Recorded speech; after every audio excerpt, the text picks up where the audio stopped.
Hi mga mi! Andito na naman ang anak ng mga utang na nakapunta ng Hong Kong na tagapunas ng puwet at tagadakot ng tooth. For today's video ay nag-crave ako ng corned beef omelette pero wala akong nahanap at saka ang mahal. Merong corned beef omelette pero walang rice. So ito na lang yung binigay sa akin na option ng kaibigan ko. Prawn omelette. Ayan. Tara, kain tayo dahil gutom na talaga yung mga alaga ko sa aking tiyan.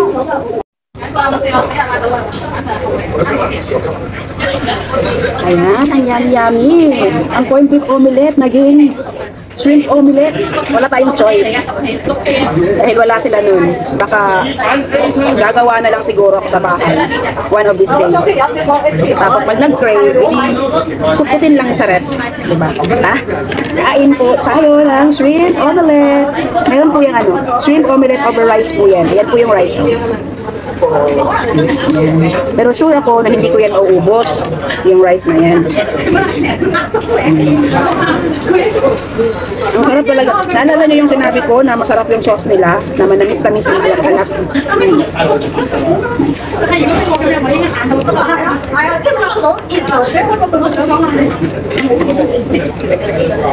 Tapos lagyan mo pa ng chili oil. Ah, swak.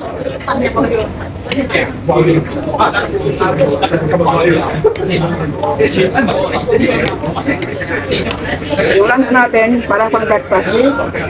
Tayo kasi mga Pilipino, sanay tayo na ang breakfast natin ay mga itlog, mga corned beef. Dito sa kanila, walang pinipiling oras yun. All day meal yun. Kahit umaga, pwede ka mag-order ng mga corned beef, mga meatloaf, na mga ganito. Diba sa atin, kakagahan lang yan, yung mga itlog, mga corned beef, mga sausage, mga hotdog, kakagahan.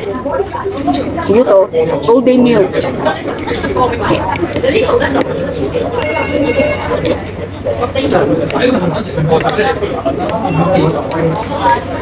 Diba? Minsan nga, noodles sa atin, pang breakfast din. Wala dito, walang pinipiling oras. Harap talaga.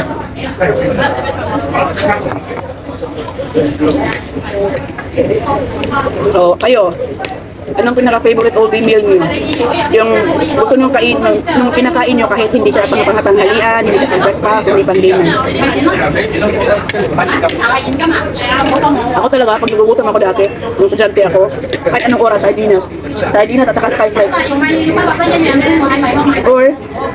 Or yung hand pork and beans, tapos skyflakes. Kain na muna ako. Bye!